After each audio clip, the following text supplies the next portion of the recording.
আপনারা যারা ভেবেছিলেন তুফানের ফার্স্ট লুকের মতোই ঝড় উঠবে নাকি, বা প্রিয়তমার পোস্টার দেখে যেরকম লেভেলের রিয়াকশন এসেছিল প্রিন্সের মোশন পোস্টার দেখেও হয়তো ঠিক সেই রকম কিছু আসবে, ভাই একেবারে ভুল। ভুল মানে পুরোই উল্টো। কারণ একটা কথা আগে ক্লিয়ার করে নেই যে বিলো অ্যাভারেজ জিনিসকে ভালো বলার মতো আমার অভ্যাস নেই, এবং আগেও ছিল না, এখনও নেই, এবং ভবিষ্যতেও থাকবে না। বহু প্রতীক্ষিত সিনেমা প্রিন্স নাম শুনে বোঝা যায় এক্সপেকটেশন কোন লেভেলের ছিল। Audience, fan base, social media সব জায়গায় হাইপ, এমনকি আমার নিজের কাছেও এক্সপেকটেশন ছিল হাই। কিন্তু ধীরে ধীরে হলো কি, শুটিংয়ের ডেট পিছালো, ফার্স্ট লুক যেদিন আসার কথা সেদিন আসলো না, এই সব মিলিয়ে এক্সপেকটেশনটা আস্তে আস্তে লো হয়ে গেল। কিন্তু তারপরেও ভাবলাম যে ঠিক আছে, কোনো ব্যাপার না, মোশন পোস্টার আসুক, দেখি কি বানাইছে, তারপর কথা বলবো। এখন আসি আসল জায়গায়। এই মোশন পোস্টারটা দেখে আমার রিয়াকশন কি জানেন? জিরো, কিছুই না। না চিল, না গুজবাম, না ওয়াও, জাস্ট দেখলাম, স্কিপ। প্রথমে সাকিব খানের লুক, ভাই এখানে নতুন কিছু নেই, একদমই নেই।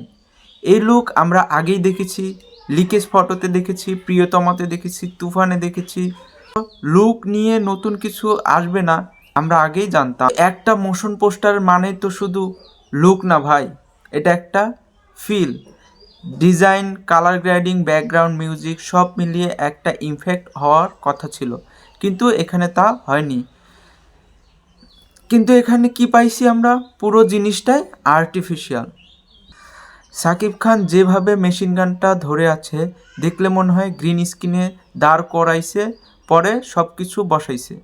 দেখেন, এআই, ভিএফএক্স এসব খারাপ জিনিস না, কিন্তু সমস্যা কোথায় জানেন? আপনি যখন বাংলাদেশের সবচেয়ে বড় স্টারকে নিয়ে কাজ করবেন, তখন একটা ছোট ভুলও কিন্তু ক্ষমা হয় না। কারণ লাখ লাখ মানুষ চোখ খুলে বসে থাকে, চুন খসে গেলে তার ভুল ধরে পড়া যায়। এখানে স্পষ্ট বোঝা যাচ্ছে ফটো কাট করে বসানো, চুলের পাশেই ফিনিশিং নাই। সময় নিয়েছে, প্ল্যান করেছে, তারপরেও এমন একটা below average output. Sorry to say, এটা এক্সপেকটেশনের ধারের কাছেও নেই। আমি সবসময় সাকিব খানের লুকের প্রশংসা করি, এইটা ফ্যাক্ট, কিন্তু এইবার মনে থেকে সেই প্রশংসাটা আসতেছে না। আর যারা আমার আগের ভিডিও রিভিউ দেখেছেন, তুফান, প্রিয়তমা বা রিসেন্টলি অন্যান্য কাজগুলো, তারা জানেন আমি এর চেয়ে অনেক বেশি পজিটিভ ছিলাম। কিন্তু ভাই, মন থেকে যেটা আসবে সেটা তো বলবই, আপনাদের ভালো নাও লাগতে পারে, কিন্তু এটাই আমার অনেস্ট রিয়েকশন। যাই হোক, প্রিন্সের মোশন পোস্টার নিয়ে এটাই আমার রিভিউ ছিল। আপনাদের কেমন লেগেছে কমেন্টে জানাবেন, শুভকামনা থাকবে। আশা করি সামনে যে টিজার, ট্রেলার বা গান আসবে সেগুলো এটার চেয়ে অনেক বেশি স্ট্রং হবে। দেখা যাক কি হয়। ভিডিওটি দেখার জন্য অসংখ্য ধন্যবাদ। চ্যানেলে নতুন হয়ে থাকলে সাবস্ক্রাইব করে যাবেন। ততক্ষণ পর্যন্ত বাই, দেখা হবে নেক্সট ভিডিওতে। বাই।